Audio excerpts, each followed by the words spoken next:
Bismillahirrahmanirrahim. Assalamualaikum warahmatullahi taala wabarakatuh. Pada hari ini insya-Allah saya nak tunjuk demonstrate kepada anda sekalian cara untuk kita memohon IPO menggunakan Maybank to You Maybank to You secara praktikal. So jangan ke mana-mana. Jumpa lagi selepas ini insya-Allah.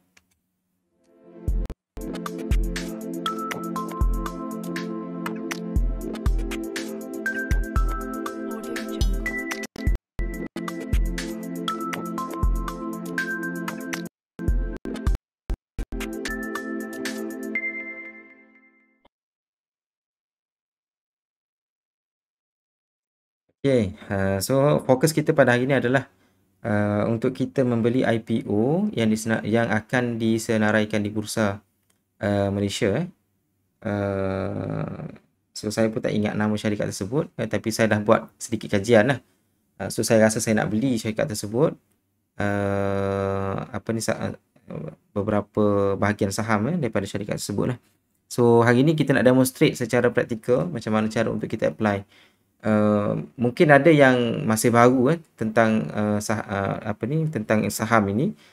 So tanya apakah itu IPO. IPO ni maksudnya nama penuhnya adalah Initial Public Offering. Dia merujuk kepada tawaran awal sebelum disenaraikan di bursa. Jadi sesuatu syarikat itu yang biasanya daripada syarikat Senar Berhad. Jadi apabila dia nak mengumpulkan dana daripada masyarakat awam, dia kena tukar kepada syarikat berhad. Okey, so bila dah bertukar syarikat berhad, dia boleh collect lah dana daripada awam, dan apabila disenaraikan di bursa, jadi dia akan dia offer lah kepada masyarakat awam dan juga badan-badan tertentu ataupun syarikat-syarikat lain yang ingin invest dalam syarikat mereka. Maka harga awal itu, harga permulaan untuk disenaraikan di Bursa Malaysia itu dipanggil harga IPO lah. Okey, ada yang mungkin 30 sen satu saham, ada yang RM1 satu saham dan sebagainya. Jadi kalau kita tengok prestasi prestasi saham-saham yang sebelum ini, contohnya kalau kita tengok sini performance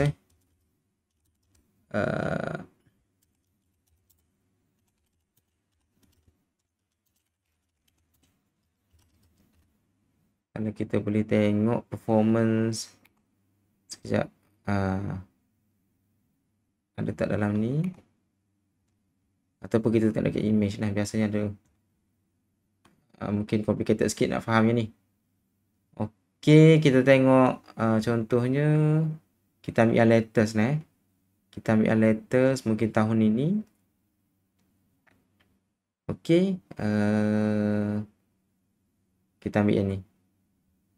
Okey, kalau kita tengok performance IPO untuk tahun 2021, yang ni mungkin okey, kalau kita tengok performance of IPOs in the first half of 2021 maksudnya awal tahun 2021, maksudnya separuh 2021. Jadi ini antara syarikat yang disenaraikan di Bursa Malaysia. Okey, kalau kita tengok IPO price dia, harga IPO dia HPP Holding pada awal ditawarkan dengan 36 sen. Okey, disenaraikan pada 1 Januari 2021. Dan pada hari yang pertama dia close, dia tutup harga dia dengan harga 71 sen. Okey, harga 71 sen. Kita boleh tengoklah. Kita pergi ke trading view. Okey, anyway tuan-tuan semua, sekarang ni kalau kita tengok, sekarang ni saya tengah fokus kepada crypto currency ataupun digital asset. Okey, disebabkan kita punya bursa pun baru saja nak comeback, membuat comeback. So sebelum ni saya lebih fokus trading saya kepada crypto lah. So mungkin tuan-tuan, sekiranya tuan-tuan nak belajar tentang crypto dan lebih menarik lagi menggunakan robot untuk kita trade crypto, yang sangat menarik saya rasa, dan saya sangat teruja untuk berkongsi dengan tuan-tuan.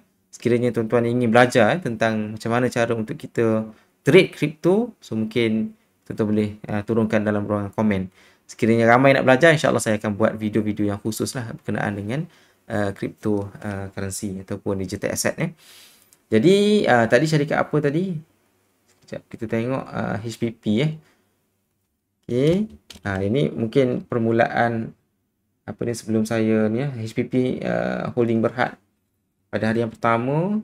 Okey, 1 Januari kan? Okey, nampak 1 Januari, 20 Januari.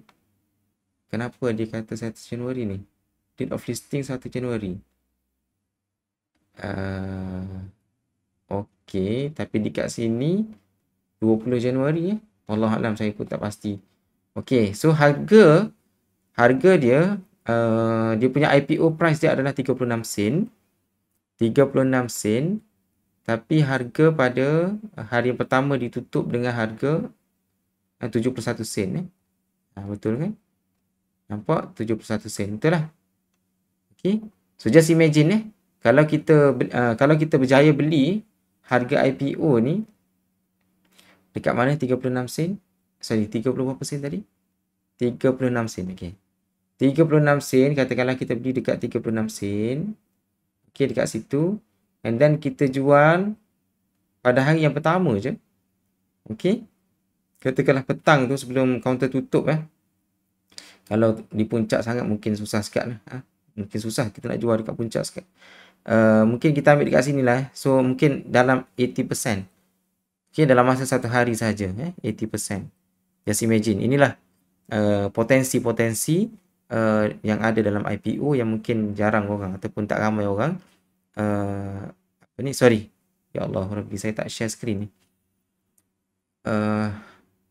Okey, saya tak pasti dekat mana saya tak share screen tadi, sorry So kalau kita tengok harga IPO untuk HPP Holding ni pada hari yang pertama 36 sen ditawarkan, IPO price dia 36 sen. Pada hari pertama ditutup dengan 71 sen So kalau kita tengok hari yang pertama HPP Holding ni 36 sen.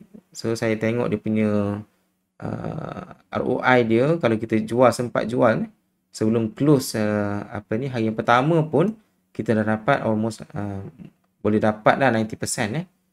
Okey, so itu potensi IPO lah potensi IPO yang sangat-sangat luar biasa kalau kita dapat Tapi biasanya nak dapat ni agak challenging ataupun sebab kita terpaksa bersaing dengan orang lain Okey, so biasanya IPO ni oversubscribe. Okey, oversubscribe lah. Jadi kita terpaksa kadang-kadang bergantung nasib juga. Kalau terpilih, alhamdulillah rezeki Okey, kalau kita tengok prestasi kebanyakan IPO hari yang pertamanya ditutup dengan harga yang begitu tinggi berbanding dengan harga IPO. Tapi ada jugalah yang ditutup lebih rendah. Contohnya ada tak dekat sini? Oh, tak ada. Semua lagi tinggi Okey. Kalau macam ni, Pekat Group Berhad ni 32 sen ditutup pada hari pertama dengan 82 sen berapa kali ganda. More than 100% dia punya increment dia. 32 sen darab 2 64 sen kan. Yang ni ditutup dengan 82 sen. Lebih daripada 100% lah kalau kita dapat jual pada hari yang pertama. Okey. So, sekarang ni kalau kita tengok prestasi IPO, sesiapa yang dapat IPO tu alhamdulillah lah bernasib baik lah kalau kiranya. Dan yang latest sekarang ni saya pun masuk juga, saya apply juga, iaitu IPO FarmFresh tapi FarmFresh ni lambat lagi. Dia punya kalau kita nak beli melalui Maybank To You contohnya ataupun public bank boleh juga mungkin lambat lagi. Okay. Tapi kita dah sesiapa yang daripada Bumi Putra, kita boleh apply melalui MITI melalui MITI yang mana ada peruntukan khusus lah untuk golongan Bumi Putra lah Okey, so sekarang ni saya nak demonstrate macam mana kita sekejap, macam mana kita nak apply IPO menggunakan Maybank To You So step yang pertama adalah kita pergi ke Maybank To You lah. Okey, maybanktoyou.com .com.my. Okey, And then kita log in menggunakan account bank kita. Yang ni bukan account CDS tetapi account bank biasa. So kita apply menggunakan account Maybank to you kita, okey. Tetapi kita akan bagi maklumat kita punya account CDS kita dalam Maybank to you nanti, okey. So kita log in dulu. Masukkan ID dan password. Okay. Alright. And then kita pergi ke, okay, dekat atas ni ada, ini interface Maybank to you. Dekat atas ni kita ada my account, pay and transfer, and then apply. So klik pada apply. Okay. Dan dekat sini dia akan keluar lah. Okay. Tab account, card, investment, insurance, services. Okay. So tuan-tuan semua klik pada investment. Klik pada investment. Dia akan keluar option-option berkaitan dengan investment dekat bawah ni. Okay. Dekat sini ada satu bahagian khusus iaitu eIPO. Okay. eIPO. And then klik apply now. Okay. Kalau ada IPO yang available pada waktu tersebut, anytime lah. Kalau kita log in, kita pergi ke tab apply. Okay, untuk investment, lepas tu IPO tadi. Okay, kalau ada IPO yang available pada waktu tersebut untuk kita apply, dia akan keluar. Okay, dia akan keluar. Kalau tak ada, dia akan keluar apa ni? Statement lah, kata tak ada IPO yang sedang di-offer pada waktu tersebut. Tapi kalau macam ni, apply for IPO, ada senarai dia iaitu Coraza Integrated Technology Berhad. Coraza Integrated Technology Berhad yang dia offer dengan RM28 sen. Okey, minimum unit 100 unit. Okey, yang ni closing date dia 6 Januari. Closing date dia 6 Januari. Maksudnya sekarang ni kita dah boleh apply lah. Okey, so kita dekat sini kita ada option untuk transfer from daripada mana. So mungkin dia ada option dekat sini lah. So kita boleh pilih lah account kita. Saya akan pilih account saving, account I. Okay. And then dekat sini kita kena masukkan maklumat kita punya CDS account. Okay. So CDS account ni nak cari dekat mana? Carilah dekat platform ataupun dekat broker masing-masing. Buka dokumen-dokumen statement ataupun login je dalam platform broker masing-masing. Okey, dekat sana kita boleh carilah dia punya maklumat tentang kita punya nombor akaun CDS. Nombor akaun CDS ni dia unik. Setiap individu dia ada nombor dia yang tersendiri lah. Alright. So berapa angka dia? Okey.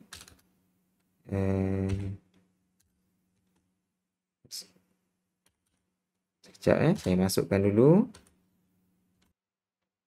Okey, ni kena be careful sikit lah, takut tersalah. So jumlah nombor CDS account, berapa jumlah dia? 4, 8, 12, 15 nombor. Alright. So kita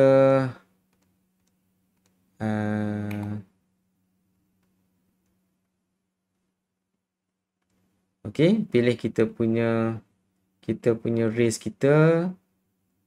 Okey, Bumi Putra. And then klik pada kita kena klik pada share issue number ni. Okey, and then share name ni pastikan betul lah kita punya saham yang kita nak beli tu. Okey. And then berapa unit kita nak beli? Dekat sini berapa unit kita nak beli? Katakanlah, right, contohnya saya nak beli katakanlah saya ada modal RM10,000. Okey.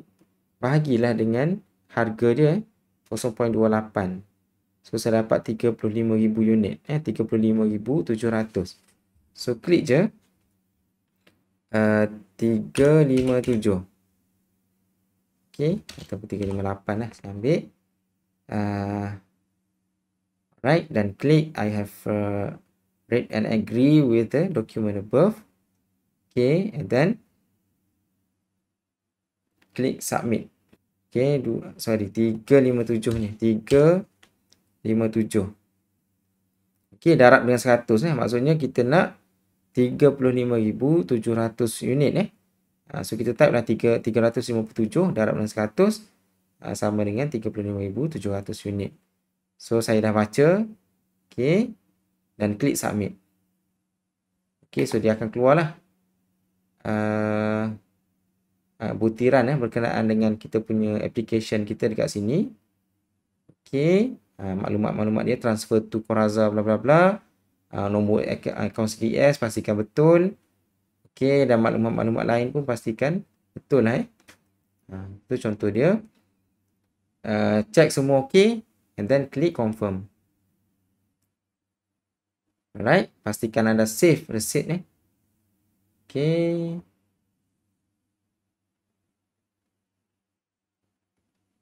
Okay, and then klik done. Okay. Alright. So kalau kita check balik kita punya account,